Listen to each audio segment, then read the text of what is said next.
hadamadenw ma n bɛ foli di Ala ma fɔlɔ n bɛ Ala fo Ala folen kɔfɛ lalahabi lalabi n bɛ Ala barikatalen kɔfɛ n bɛ Ala tanu kosɛbɛ ka yafa deli jamana kodɔnnaw fɛ ka sababu kɛ kodɔnna minnu bɛ jamana kɔnɔ baara o baara n'i b'a kɛ i b'a ye dɔ la ou bien i bɛ a kalan dɔ de bolo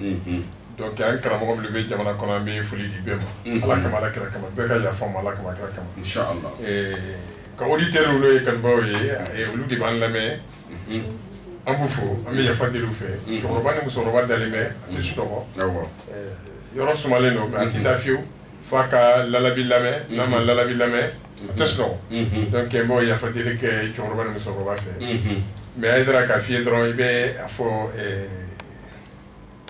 n tɛ dɔnkilidala Musafu voilà merci Musafu merci mais i bɛ a fɔ Musafu ye lalabi mago b'a la n ka wele bɛna se a ma sisan tɛmɛ ni Ala sɔnna n ka wele bɛ se Musafu ma tɛmɛ o wele o bɛ de bolo don o don i diya i b'a wele hali su in na i diya i b'a wele ni sini yɛrɛ i diya i b'a wele ni sini kɛnɛ yɛrɛ i diya i b'a wele donc Musafu k'i wele ni Ala sɔnna n'a y'i wele ni min bɔra la Mali bɛɛ b'a mɛn ni Ala sɔnna ko ne ko cɛ min filɛ ka nin dɔnkili da ne tɛ cɛ yɛrɛ tɔgɔ dɔn ka ɲɛ mais k'a kan ne rencontré a k'e rencontré i ka rencontré ni Ala sɔnna n bɛ n bɔ n cogo la ni n bɔ n cogo la a b'a lakari a ka ɲɛnamaya la a b'a lakari o ye Lala denkɛ Habi denkɛ ayiwa cɛ ni nkalontigɛbali ni Ala sɔnna inchallah i ye nabara taama i ye bobo lakuma i ye fiɲɛtɔ ɲɛɛlɛ parce que i ye bobo sɔn don min bobo ye kuma bɛɛ fɔ i ye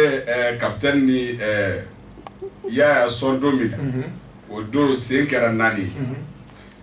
i ye Dirisa sɔn don min a ɲɛ yɛlɛla donc o ko i bɛna bɛtɛkurunin fana jɛɲɛ sisan ni Ala sɔnna inchallah a tɔgɔ ye di Musafu ne ma nin fɔ dɛ Adama Tarawele de ko k'i tɔgɔ y'o ye donc nin wagati na Baba i bɛ foli di jama ma bɛɛ fola ka ban n sɔlila Alakira kan ka sitana danga Ala de y'a dan inchallah أعوذ بالله من الشيطان الرجيم بسم الله الرحمن الرحيم اللهم صل على سيدنا محمد رفيع درجة ودود كشف قومته محمد بن عبد الله صلى الله عليه وسلم كبمكو بفو كشفدلي بفه دون بابه كان باو ني بركه نيو بفو ناصر ان شاء الله بما في diagnostic fait jumɛn vi diagnostic isala ko masala ye doni chamandi lala hadi lala bima no kuma in bɛ mɔgɔ dɔw tɔɔrɔ kosɛbɛ parce que ni nisɔndiyala kuma dɔ bɛ yen n bɛ to k'a fɔ kuma in n'i y'a fɔ toujours a bɛ dɔw tɔɔrɔ kosɛbɛ n ko Lala ni Habi de Lala bɛ n ko Ala ye sɔn kuranɛ dɔnni na kuranɛ kalanlen kɔfɛ fɛ mɔgɔ t'a fɔ ko fɛn ka ɲi a ma ɲi f'i ka kɛ f'i ka don a la f'i ka dɔn bamananya dɔnni n bɛ dɔ dɔn bamananya dɔnni na n'o ye bolijugu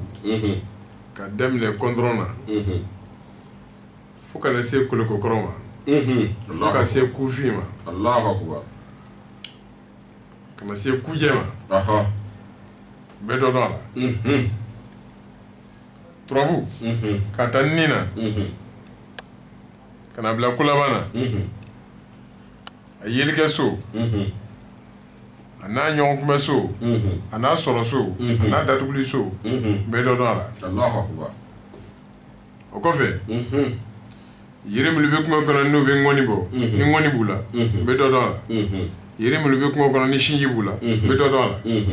yiri minnu bɛ kungo kɔnɔ ni fo b'u la n bɛ dɔ dɔn a la yiri minnu bɛ kungo kɔnɔ n'olu tɛ kɔrɔ fiyewu n'o ye binw ye n bɛ dɔ dɔn o la Ala ye bonyaba di yan ka sɔn transfert dɔnni na ni cɛ bi saba ye cɛ bi saba dɔnni in y'a kalan tɔnbaga sɛbɛw bolo nin dɔnni fɛn fɛn ni min ni Lala ni Habi den bɛ ka kuma kan nin si tɛ dɔnni ye ko dɔnni min y'a sɔrɔ siko la ou bien ko jinɛ de y'a di yan ou bien wɔkulɔ y'a di yan non non non ne nin bɛɛ kalan adamadenw de bolo k'a dɔn parce que Ala de y'a fɔ a k'Alaya la ko k'ale ye dɔnni de di bani Hadamu ma an fa Adama k'a ye dɔnni de a ko an fa Adama y'i da k'i kɛ dalifɛn laban ye n ye ko dɔn d'i ma o jinɛw y'olu da ka nafolo d'u ma ne nin dɔnni bɛɛ kana mɔgɔw de bolo Ala tilala ka hinɛ n na ka diagnostic di yan o diagnostic in o de adamaden yɛrɛ sigilen bɛ sigi cogoya dɔw de la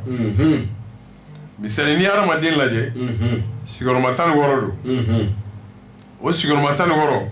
a bɛ fara ɲɔgɔn kan ka kɛ 4 ye 4 in bɛ tila ka kɛ 16 ye o 16 in o de ye turabu ye o kosɔn diɲɛ sigilen bɛ jate de kan ni ye diɲɛ bɛɛ la ni ye diɲɛ yɛrɛ fara ɲɔgɔn kan diɲɛ kodɔn a bɛ jate de kɔnɔ parce que ala yɛrɛ tilala ka ala yɛrɛ de y'a yɛrɛ wele wahidu k'a ye kelen donc fɛn bɛɛ dabɔla kelen de la o ye jate de ye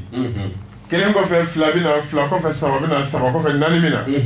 donc diɲɛ kodɔn ani diɲɛ dɔnni a bɛɛ bɛ jate de kɔnɔ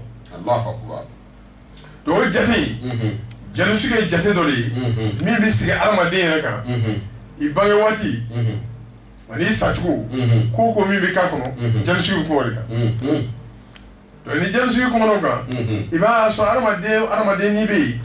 turabuden dɔ de b'i farikolo la bɛɛ ni turabuden dɔ de bɛ bange dɔnni o dɔnni min bɛ dugukolo sanfɛ i bɛna taa sɔrɔ a tɛ adamaden kan fo turabu n bɛna misali dɔ d'i ma sisan ni adamaden kulo 2 filɛ o ye 2 de kana ɲɛkili lajɛ o ye 2 ye kana nugu lajɛ o ye 2 ye ka dabara lajɛ o ye 1 de o kɔrɔ ye mun ye bama o ye turabuden dɔ de ye turabuden jumɛn makushi Allahu akbar makushi de ye 2 1 Allahu akbar n'i y'a yɛlɛma o ye hadamaden o ye hadamaden yɛrɛ ye liberté donc o makushi min filɛ nin ye sisan n'i y'a d'i ma kunkolo la i bɛna kɔnɔbara ta o ye solomana de Allahu akbar kɔnɔbara ye solomana ye kɔnɔbara ye solomana ye donc n'i ye hadamaden bolo 2 ta ka sen 2 ta o bɛna kɛ sawuba dɔrɔn ye Allahu akbar dɔnni ye kabako ye sa donc turabu sigilen bɛ adamaden kan cogo min na donc olu kosɔn n'i ye jalusi kɛ dɔrɔn turabuden dɔ de bɛ na jalusi kɔnɔ parce que turabuden mun bɛna mun na jalusi kɔnɔ o kosɔn i b'a ye mɔgɔ dɔw bɛ to ka ne ɲininka émission na ko lala ni habi denkɛ turabu ye mun ye i bɛna n'i ko turabu ye mun ye i bɛna ɲɛfɔli kɛ turabu kan turabu de ye adamaden o de b'a bɛɛ kan Allahu akbar berete bon adamaden de dun ye diɲɛ ye e ma an ka bamanankan na ko n'i y'a mɛn ko diɲɛ ka di i yɛrɛ de b'a kɔnɔ n'e tɛ yen dɔrɔn diɲɛ wulila de diɲɛ bɛna wuli o ye ka soma yɛlɛma ye adamaden bɛɛ ka soma yɛlɛma ye diɲɛ wuli de o ye tiɲɛ ye n'e sara dɔrɔn diɲɛ wulila o ye tiɲɛ ye o ye tiɲɛ ye dɛ parce que n'i sara i ni janɛmɛ ka kan i bɛ taa yen direct i ni alijinɛ ka kan i bɛ taa yen direct Allahu akbar donc jalusigi ye min ye jalusigi ye adamaden yɛrɛ de ye ka adamaden yɛrɛ de ye dɔn k'i dɔn i k'i yɛrɛ dɔn i ye mun ye i bɛna kɛ mun ye i ka kan ka mun kɛ i man kan ka mun kɛ i bɛ mun de kɛ ka fara i ka tagabolo kan o dɔ misali o dɔ de ye ni kɔngɔ y'i minɛ i tɛ ji tɔgɔ fɔ ni kɔngɔ ye mɔgɔ minɛ a tɛ ji tɔgɔ fɔ mais n'a ye dumuni kɛ k'i fa a bɛ ji de min o ye tiɲɛ o bi la hakili o tɛ kelen ye filanan b'o la filanan ye min ye b'o dɔn ni banakɔtaga b'i la i tɛ sugunɛ fɔ mais n'i taara banakɔtaga yɔrɔ de i bɛ sugunɛ kɛ o ye tiɲɛ ye o ye tiɲɛ ye dɛ o tɛ tiɲɛ ye donc janusigi bɛ ten de i bɛna taa sɔrɔ dɔ ye fonctionnaire ba ye ale b'a ka service la a bɛ k'a ka fonctionnaire kɛ a bɛ miliyɔn 2 miliyɔn 3 100 000 180 a b'o ta kalo la mais i b'a sɔrɔ wari tɛ foyi ɲɛ ale ye o bɛ yen ale bɛ dɔnni bɛɛ kɛ k'ale ka wari tɛ ka basi ko wari tɛ ka foyi ɲɛ non wari bɛ ka fɛn ɲɛ mais a ka kan ka fɛn baara min kɛ o t'o baara in ye k'a k'o bila donc maintenant sisan ne ye fonctionnaire e bɛ 100 000 ta kalo i bɛ taa sɔrɔ e ka baara ye menuisier ye donc e bɛ menuisier kɛyɔrɔ dɔ de ɲini ka menuisier dɔw bila o la o ye ka menuisier kɛyɔrɔ de ye donc n'o kɛra dɔrɔn i y'i ka baara sɔrɔ donc i bɛ k'i ka fonction min kɛ sisan o wari bɛɛ mago ɲɛ parce que i ka baara ta i y'i ka baara ta dɔɔni ka di sa est ce que i y'a faamuya a bɛ komi fonctionnaire ba dɔ nana ne fɛ yen kɔsa in na ne ye jalousie k'a ye n tila dɔrɔn k'i ka baara ye dɔnni baara de ye dɔnni baara n ka kan ka dɔnni de baara kɛ ayi aw k'ale diplomate de k'ale fonctionnaire ba de ye o ko i bɛ dɔnni de baara kɛ i sigi a dɔn ko effectivement k'ale mɔkɛ tun ye dɔnnikɛla ba de ye et puis k'ale fa fana bɛ dɔnni kɛ ko i ka baara ye dɔnni de ye e ka baara ye dɔnni de ye pour que e ka lafiya e bɛ dɔnni de baara kɛ ora be ako don baraka boko jongi biti to se wa kele ni kementan kele sa ni to se wa kele kementan kele e ka trobu sota ro wora sigi kun bani o don bara dam le e febi o eni kun mo sera fe abi bi kle wolo la jala Allahu akbar ora be ka esa saka kalange jamana yi sigi abuka biro kono o ye trobu sota ro wora ka kun ayo be se ka ila wula tala ayo drushi ayo commencer ko drushi après 4 jours ayo ko professeur la bi ne ko ako ne bi si fe dom na nyinga problem fi ko ngo ya fo na ako ya fi na de mbi fe nga mité parce que ya ambassadeur de ya bla garage de kono abola ambassadeur poste de la nana ambassadeur bla dor la asigile no donc abi fe ka poste de da pour ka taka barake bi sara kalo kalo me atika barake ako me bola ka lettre a fo ça lettre dia ka ko kalo me be kana me me daw kan ko tani jamana Allahu akbar mo be skine barakia ko no ima barake wo si ka jeno sikam ya ke ya fura ko folo ako no ako jeno arande fu yere be na uche shini ka kan tanga jeno siki femina ubule shini ko donc muyeni moyela basi ka bara damne awo e ka kan bara nge ya damne ya donc adamne est-ce que ya fama donc maintenant ça avec a trobu kala kata avec la fia kata mais est-ce que halna les trobu tele hal ya ko fara ka trobu si ka na tese ke sigi don ka c'est avec a bara mi ke ka don ke mais ka don isi don kama mais ya ka bara sra tali mi ke donc o de be ka question wi ka kanyana ma la fia ko to joni sugi don ka ko ma bali harama ni yake et si joni sugi la ban fi ka bara ke no ma fi Allah do ka ka bara ke no foli do ni o damne tron so i ka ka fait sur sra mi ka o be no ga yulu mais joni sugi ko ma famia o de fa fa ka la ama famia parce que to na joni sugi ide na yake nya fo jeno su émission folo na bi anu a jouer ça comme bon la jeno su don de nia ka bi gelasi ba ko so abi toro parce que jeno su dabola de ikakanga sa bidru sa biwo ikakanga femi so ani ba fa bo de sama ka fara nyon ka dima wati do kono mi ka di donc mita abo samale mi ka kana dima ne misal sa ne chier sa bidru ne jeno su ke ça et puis que le bidru ke geleala